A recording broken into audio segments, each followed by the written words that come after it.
What's going on, everyone? Welcome to another edition of On Cue. Rich Quinones here from our good friends over at Play It Again Sports. Check us out on the YouTube channel at Rich Q on Q. Like, comment, sub. Hot Stove Baseball. We seem to catch him. He's hit or miss, our guy. He's so busy. Our good friend Steve Gardner does a wonderful job. Follow him on X at Steve A. Gardner, baseball writer, reporter, senior fantasy editor, USA Today Sports, and of course has a vote when it comes to who gets into Cooperstown. And I want to know, first and foremost, you had your daily trek to Michigan. Was it as cold as what we're enduring in New Jersey, my friend? It wasn't terrible. I mean, we actually had some outside events with the kids, and but it was cold enough to keep your beer and Yeah. your pies and everything out on the screen porch. So I thought it was just perfect.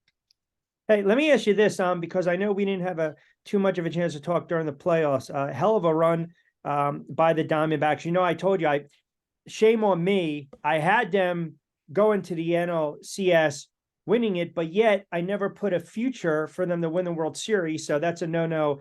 But Texas wins, obviously, the World Series. I thought it was a entertaining World Series. I mean, it's not the biggest market, so to speak, but guys like you and I that are, baseball purists gave me something to watch. Oh yeah, and it's kind of a coming out party of sorts for Yeah. Corbin Carroll, who we're Yep. going to be really excited to watch play next year. Maybe Brandon Pfaadt comes along and becomes one of those good young pitchers that we love to watch develop. And then of course Texas Evan Carter, another Yeah. guy. I mean I'm thinking about those young guys right now, Rich, as I'm getting set to look ahead to next season and Well, the excitement that they can provide. yeah, and we're already seeing a little light movement. We know the big players, Ohtani and Bellinger and Soto. We'll get to that. Severino goes from the Yanks to the Mets. I mean, listen, I think it's a smart move right here. If you look at this contract, 13 million, you look at the average post success, 10 million, he gets a little more. But aside from Senga and Quintana, I mean, you're thinking about the Mets, right? They lose Verlander, they lose Scherzer. So I think this was a smart signing to just kind of beef up the starting rotation. Yeah, I think the Mets and the Cardinals too have been very active Yeah. so far in this offseason to get guys and lock them in because they both of those teams needed to really rebuild their starting rotations, and so I'm not thrilled with Lance Lynn going to St. Louis. I'm okay with Severino coming to the Mets. Sonny Gray was a pretty good signing for St. Louis. But anyway, it's yes, you've got to get those arms in there. You don't know how many innings Severino is going to give Yep. you, but generally, as we've seen over his career with the Yankees, whatever innings you do get are going to be pretty good. So I think that's a worthwhile gamble for them. And we'll see what else is in store for the Mets the rest of the offseason. You mentioned St. Louis, by the way. Sonny Gray to me is a classic example of a guy that's 33, 34. That might be the best market for him because we saw how everything imploded when he was with the Yankees and then, not with the Yankees and actually had moments and pitched relatively well, but that's a reshuffled starting rotation as well. When you think about it with St. Louis, I mean, I pulled up his numbers. He didn't pitch poorly for Minnesota this past year. He had, his moments, but I remember when the Yankees went out and grabbed him, the thought was he was going to be a guy that was going to win 16, 17, 18 games. New York got the best of him. St. Louis baseball town, not like New York though, market wise. So hopefully, he mentally can kind of weather that storm if he just struggles early on. Yeah, I mean he was great in Minnesota. That was a good environment Yeah. for him.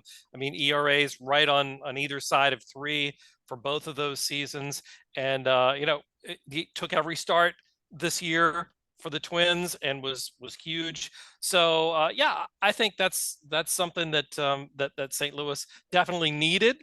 I don't know if it's going to push them back into playoff contention or Yeah. anything like that, but when you've got at least 3 spots in your rotation you need to fill, you need to get started early. And I think both of those teams, the Cardinals and the Mets, realize that. Kind of the theme to start things off, talking about these starting pitchers and then getting paid. Aaron Nola, I mean, look, it's a monster deal.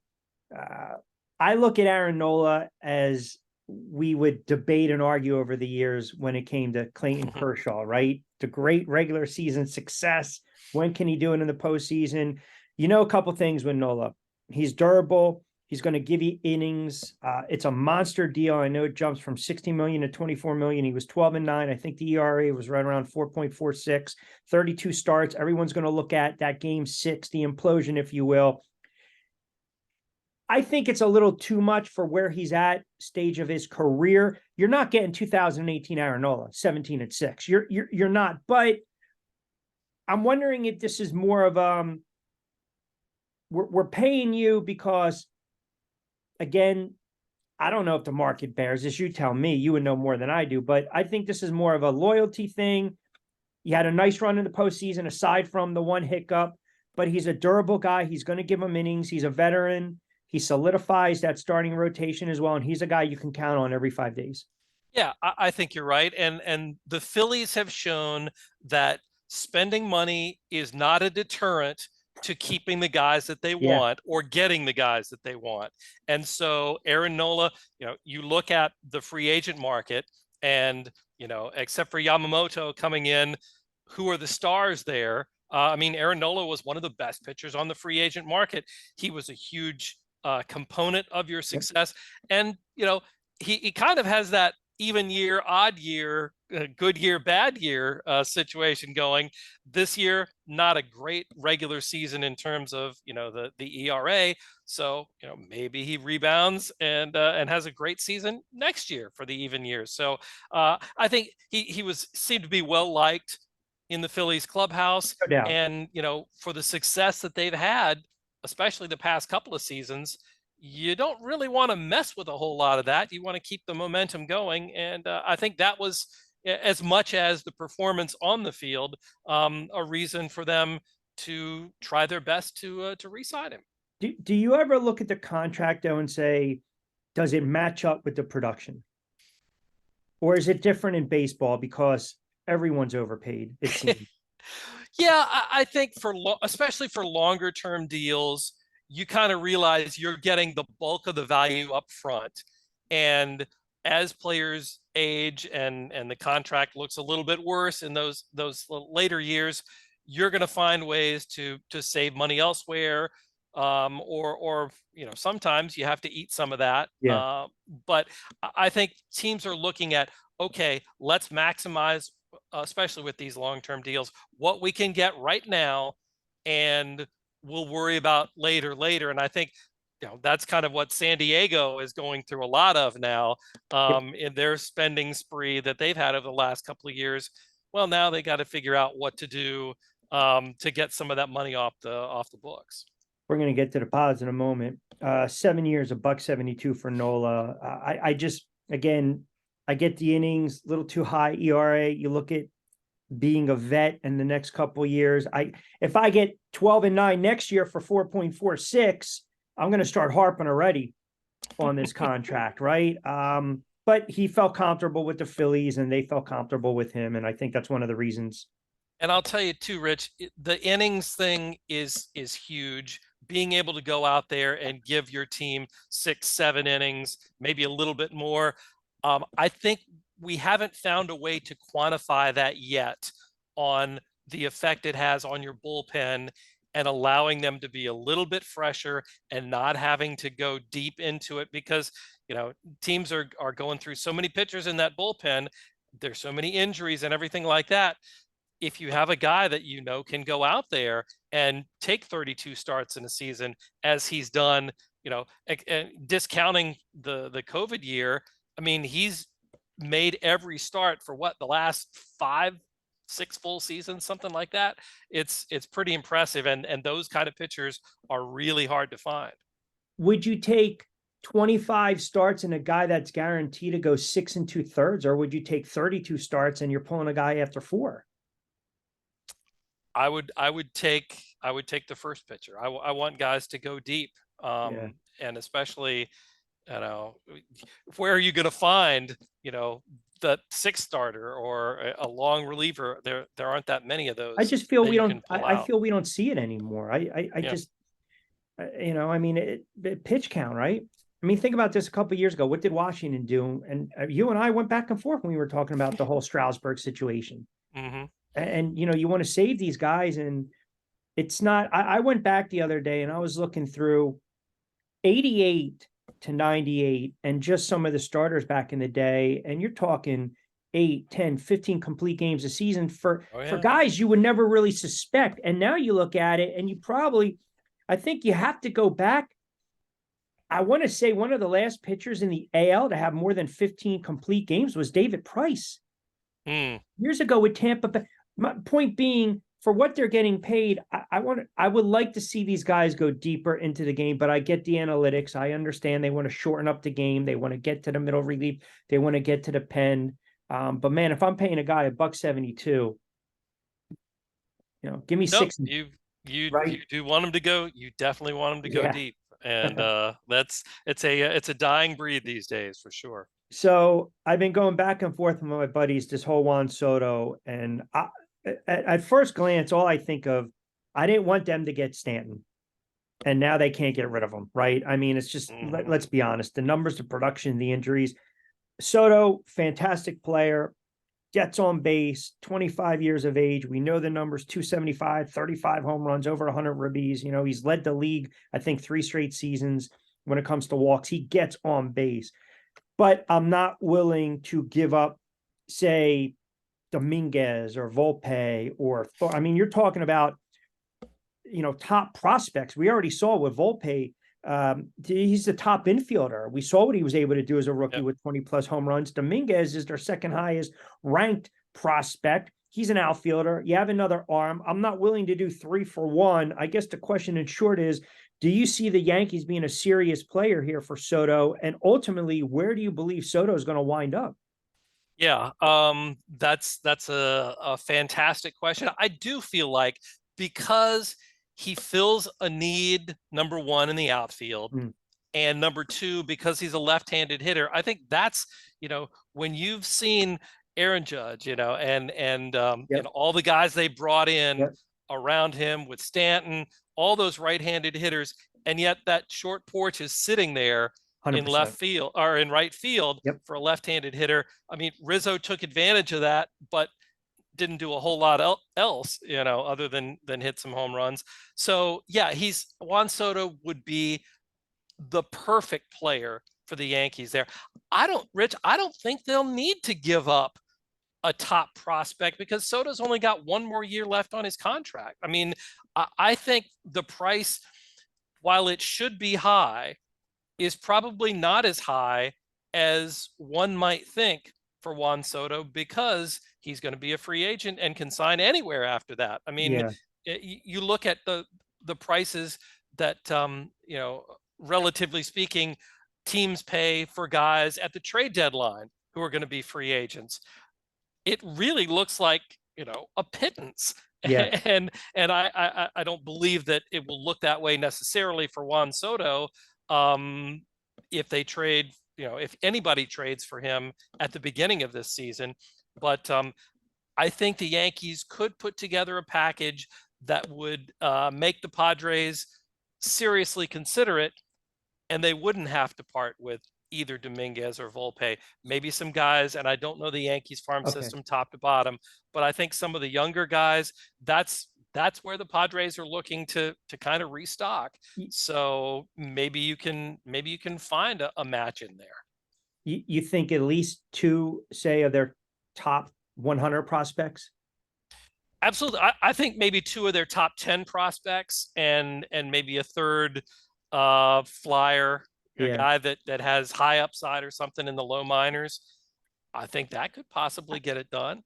But again, we need to start putting names to those little Of those course. numbers there, and that's really hard to do.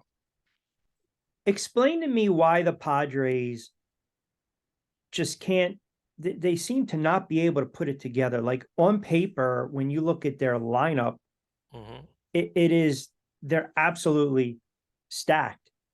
I mean, you've got wall-to-wall all-stars, you've got perennial MVPs, you've got home runs, you've got sluggers, you've got guys that can drive in runs. I just feel as though they look like a great fantasy team, but what's the disconnect? Is it what do you attribute their failures in the postseason, or case in point, not even getting to the Right. postseason? I honestly, I mean, it has to be just a clubhouse issue, or something, chemistry maybe. I mean, and I'm grasping at straws Sure, it's your to try and opinion. explain it too, because you look at the number. I mean, they they had a huge run differential, a positive run differential last Plus year. Where 104. yeah, so I mean, the runs scored and runs allowed, they should have been 10, 12 games over 500. And in the playoffs, as opposed to some of the other teams, like Miami or Arizona that made the playoffs with a negative run differential. So yeah, it's one of those things. I think because they were assembled piecemeal, you get a Bogarts one-off Yep. season, Yep. and Tatis's Yep. issues there, I think, kind of maybe hurt some of the clubhouse chemistry there. Did they feel like they could trust him to be a good teammate with the PED situation? I think he might have answered some of those questions last year with the way that he transitioned to be a very good outfielder. But you never know what could still be lingering. And now I think the big problem for them is, okay, you brought in Josh Hader, you brought in Blake Snell, they performed very well, but they're free agents, they're gone, they're not Yep. coming back.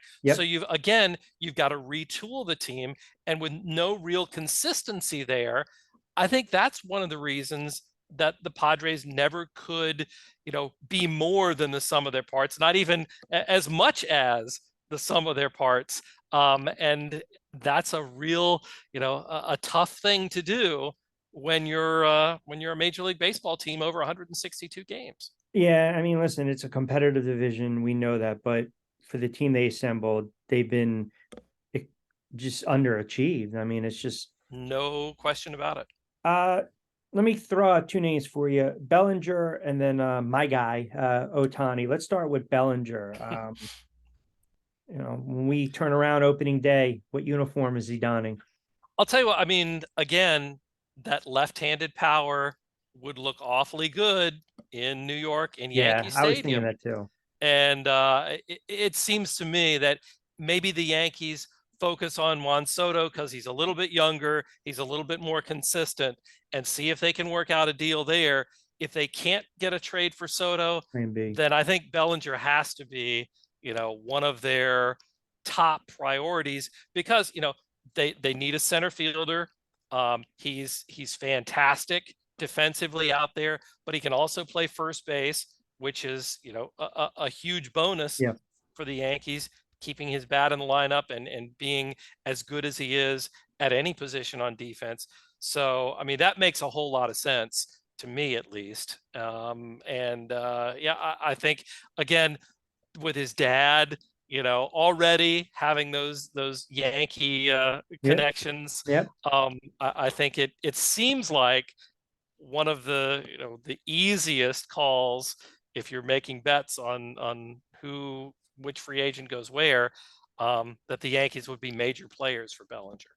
I I know when we spoke about Ohtani, we were talking about the monies, right? And I mentioned you, hey, without a doubt, 500 million. Hell, it could even be 600 million. Mm-hmm. It's just you almost like take a flyer on him to win MVP. It seems every year, especially the last several years, because Right. Trout's been banged up. We'll get to him in a moment. But the Dodgers, the Giants, now I'm hearing the Cubs, Texas, Toronto. I think ultimately the Giants and the Dodgers are going to really kind of get into this bidding type of war. I don't believe the Mets are in play as much as Cohen can sit there and say we want to spend. I don't think the Yankees are in play. I think it's going to be the Dodgers or the Giants. With that being said, would a team like the Cubs be a dark horse? And it might be a loaded question, but he fits in any team. Obviously, he makes them better. But in your opinion, what makes the most sense for Ohtani and for a team? Basically, the best type of the match. Yeah, I mean, the Dodgers seems like the best fit just because, he doesn't have to really relocate Nope. any great distance. Um, so he's familiar with the area, and the Dodgers, obviously, after having toiled in, such mediocrity there with the Angels, he's got to have a team that has a chance to win right away and continue to win for as long as he can do what he can do. That's the one thing. It seems like if I were him, um, I would feel like, hey, these skills, and we saw with the elbow injury and not being able to pitch, this is taking a huge toll on my body. I'm not Yeah. going to be able to do this until I'm 40. Yep. I'm going to have to take advantage of everything that I can do and maximize all of this for the here and now. Yeah. And so for that reason, the Dodgers built-in playoff contender, great roster. He doesn't have to do it all. He's got certainly enough help to be able to make it to the playoffs and the World Series. So that makes a lot of sense. The Giants, I think, are intriguing because they've had so many near misses with Correa and Judge, and they want to spend. They want to get Right. a signature talent out there, Yeah. and I think he would be fantastic. Ohtani and Chinatown and everything. I mean, that could be Yeah. a wonderful marriage for player and city, and everything there culturally. And I don't know about for the Cubs. I keep hearing that that's a possibility. Um, and I'll continue to say, all right, we'll see. But it just seems to me like Ohtani would be a guy who would want to stay on the West Coast. I agree. Maybe even Seattle would be a nice fit for him. So yeah, but yeah, those two California teams seem to me to be head and shoulders above everybody. Yeah, I definitely agree with you. And you mentioned like, that perfect marriage. It seems like the Giants, every time they're getting engaged and they're waiting at the altar, they're by themselves, right? I mean, but to Uh-huh. your point, you look at Seattle and Ichiro, right? And just a love affair. And Otani's such a likable player. Mm-hmm. Do you believe that he would have more of an impact with the Giants than Bonds did? Ooh. Um I don't it would be close. But man, it's so many years of just super consistent, incredibly high. I mean, we thought that Shohei Ohtani has had some really good years in terms of it hitting, the home runs and everything. Go back and look at Barry Bonds' numbers again sometime. He was so much better than anybody else who was playing the game. And yes, there were some reasons for that, perhaps, that contributed to it. Thank you. But I was getting ready to jump on you and just, right, there's a caveat to that. Can we talk right. about the cream? But when you talk about impact, Yeah. on the field and everything there, it would be really hard, I think, to match what Barry Bonds did when he came to San Francisco. Steve Gardner, kind enough to join us on Q. Rich Quinones here. Don't forget, check us out on the YouTube channel, Rich Q on Q, and also 1029 The Game in Florida. Does a great job covering baseball. At Steve A. Gardner, baseball writer, reporter, senior fantasy editor at USA Today Sports, and also has that vote in Cooperstown, which we love. All right, Mike Trout, I got to ask you. Okay. I think this is a potential buyer's remorse for the Phillies. Everyone loves it. He's a Cumberland County kid, Millville. I called his games in high school. He's an Eagles fan. It just makes sense, right? But my problem is I look at his injury history, and I pulled it up before we started the show, the conversation. And I just think wonderful talent, Hall of Fame player. I know what you're probably thinking. If you can squeeze a couple of seasons out of him, he's going to be productive. But man, the age and the injury history scares the hell out of me. And I just think it's a shame. I want to see him consistently in the playoffs. I just think I think the move would backfire on the Phillies. Yeah. You can't do it. You can't do it at this point in Mike Trout's career. I think if we can, put this little pin in this conversation, Yeah. when Mike Trout gets to be 37, 38 years old or something like that, I can totally see, the Angels, however long I don't his contract runs for a long time, but I can see the Angels saying, all right, Mike, we've done everything here. It didn't work out. Let's get you, kind of do a Ken Griffey Jr. kind of thing, just to Cincinnati, or something, or back to Seattle, that sort of thing. I could see that ending up as a way to get Mike Trout a season or two at the end of his career as a Philadelphia Philly. But in terms of it making sense, while the Phillies are trying to maximize their window that they have right now, it just doesn't make a whole lot of sense to try and get the Mike Trout that we have, at his age, to fit into what they're trying to do there in Philly. So he's only 32, right? We're talking like he's 40 years old. But again, you pull up the injury history, and I pulled it up. So if you go by the games played, go back to 2017, all the way to 2023. Obviously, we throw in the COVID season. 114, 140, 134, 53, 31, 119, 82. Okay. He had the ligament issue, the thumb, the wrist, the foot, the back. Mm-hmm. He's from 2012. This is my argument. 2012, 2016. He was never placed on the injury list for more than 3 games since being caught up in the majors. Okay. After that, he's missed 155 games. So that's a lot of time. And you mentioned Ken Griffey Jr., and I know you're a historian like I am. 22 years. Ken Griffey Jr. played 2,671 games. Do you know how many he missed towards the end of his career? Seemed like a lot. What do you deem a lot? Like maybe 40 or some per year. 553 games. He was on the DL 12 different times. Wow. Right. And there was speculation too. If you remember, people were speculating that he took steroids and the body was breaking down. Again, I've heard goofballs talking about, we've seen it, guys break down. That would kind of suck, though, to be 37, 38, 5 more years of not making the playoffs. And we talked about this during the season. Like, what owner wants to be known for trading him but getting nothing in return? Mm-hmm. Nope. I know. I looked at his contract. He signed a 10-year extension, or a 10-year contract extension in 2019. So he's got what, six more years left. Yeah. So it's gonna be tough. And they can't. The thing is, the Angels can't really build around him now. No. And so there you're going to end up with a similar situation like they had perhaps with the Pujols contract, which was in hindsight, a horrible contract. Yeah, and it's the tough thing is at the time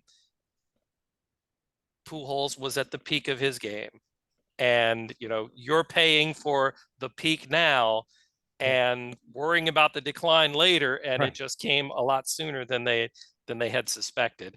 Yeah. I hope that's not the case with Mike Trout. Lastly, before I let you get out of here, did you read the story about the Hawk, Andre Dawson? I did. Yes. So for the viewers, Andre Dawson wants Cooperstown to take the Montreal Expos cap off and stick on the Cubbies. Now, again, he spent a decade in Montreal? 11 years in Montreal and 6 in Chicago. Yeah. So MVP, what was it? 80, what was it, 87? Yep. Yeah. That was on a losing team. Yes. A last place team. Yeah. I never heard of a player wanting. I'm wondering what spurned this. Well, I think I was looking at that earlier today, in fact. And remember when there was talk that Wade Boggs was going to be compensated by the Rays for going into the Hall of Fame with a Rays cap. But Horrible. back when you could pick what cap you Come wanted, on. and the Hall of Fame stepped in. Wade Boggs denied that there was ever any of that funny business going on. But the Hall then decided, we're going to be the ones that are going to decide who goes on your cap, and maybe we'll talk to you about it, maybe we won't. Apparently, Andre Dawson said they didn't talk to him at all, and he did not leave on the best of terms in Montreal. The Cubs welcomed him. He welcomed going to the Cubs, and really, when you think about his career, I mean, that artificial turf in Montreal was brutal on a guy who had bad knees, To and begin being with. able to come to Chicago, getting warmly embraced by the people on the north side there, and having real grass in the outfield. He was like in heaven. And he said that he just felt so much more comfortable, so much more loved there in Chicago. And when he thinks about his career and the good times and all that, he thinks of himself as a Cub. And the Hall made the call because of the 11 years versus the 6 years and all of that. I think it should be what the player wants to do, and it's kind of unusual to make that request. But if you're getting in the Hall of Fame, you're really not gonna pitch a fit Yeah. about what's on your cap. Right. But now that he's 13 years since he was inducted, he's in his 70s, and he basically said, I don't care what people think of me. This is just what I'd like to do. So I'm going to write a letter to the Hall, and if they answer, that's great. I don't think they will, but I'm just making my feelings known because it's been 13 years, and I can't say that I blame him.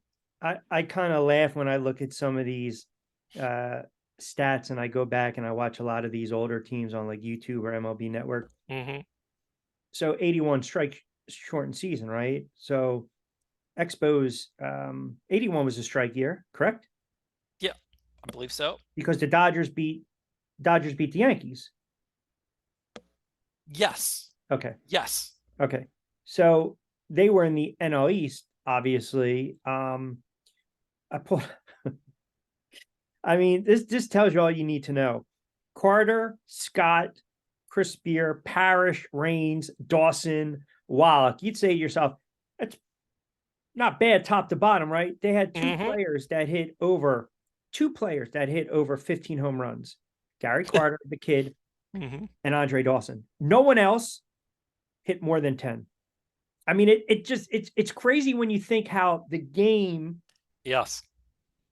And completely different kind of game. And I always go back to, I think it was 1988, Larry Sheets hit 30 home runs, right? It's just, Larry, you have him for 2 cents on the pack of your on your bubble gum cards. I mean, it's just, you're getting into my Orioles, man. Larry Sheets and Mickey Tettleton with the year that he had, and Chris Hoyles and all those guys. The Orioles, even when you look at those 90 squads, right? I mean, you had Palmeiro, Murphy, Eddie Murray, pardon me. Right. Brady Anderson. Tejada was there for a while. Yeah.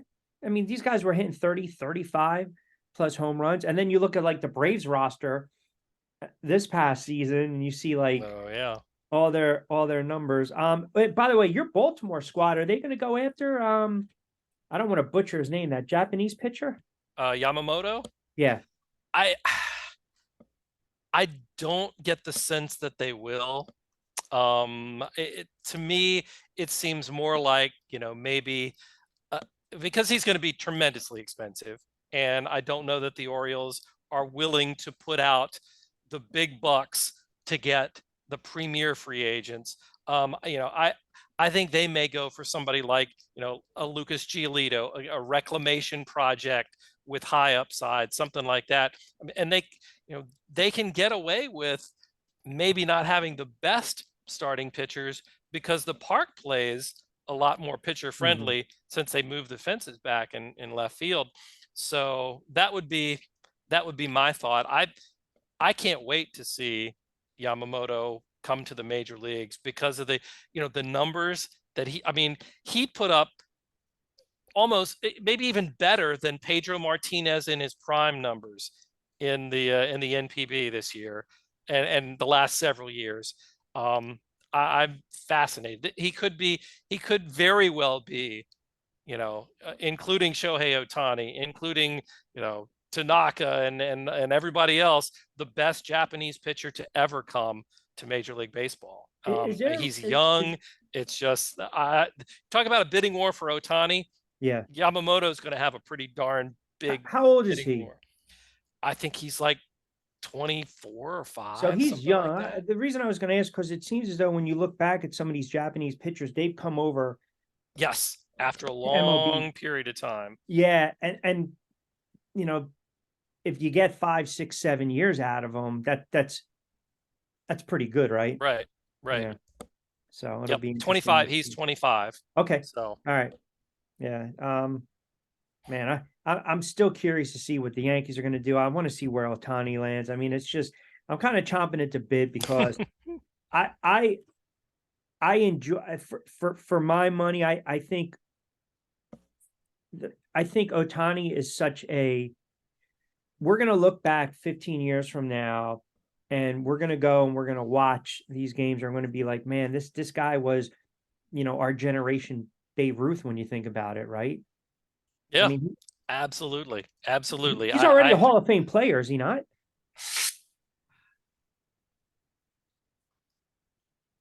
Maybe. Yeah, obviously he's got to be, he's got to play a few more years. He's got to, have a few more of his totals come up to at least reasonable numbers for a career. But in terms of what he's put up, I mean, this is Koufaxian at this point. And, he's just been so incredible, multiple MVPs. I think what we're lacking with Shohei Ohtani is, as we've talked about, seeing him do it in the postseason. Mm-hmm. And you look at what happened during the World Baseball Classic and how he was on the mound, right then when the game was on the line, the championship was on the line, and he was facing Mike Trout, and he came through. He got the job done. Yeah. We need some of those moments from Ohtani in the postseason to really get a feel of how great he is, and I hope we do get those. Great, by the way, great parallel with Sandy Koufax, right? Retired around 30, 31 years of age. I mean, he retired, but Sandy Koufax, he winning Cy Youngs and no hitters and everything else, and at the peak of his powers. Yeah, I mean, imagine him pitching today. He'd be like, you're not taking me out after 120 pitches. No kidding. Juan Marichal, Louis Tiant. And the other thing too, just think if he had the surgery and the medical advances that we have today, just think if he could have pitched, beyond, into his late 30s and still, had the guile and everything else that he had on the mound to be able to fall back on if he wasn't, 100% what he was earlier physically. Who's the next closest pitcher to 300 wins? Oh, goodness. Pull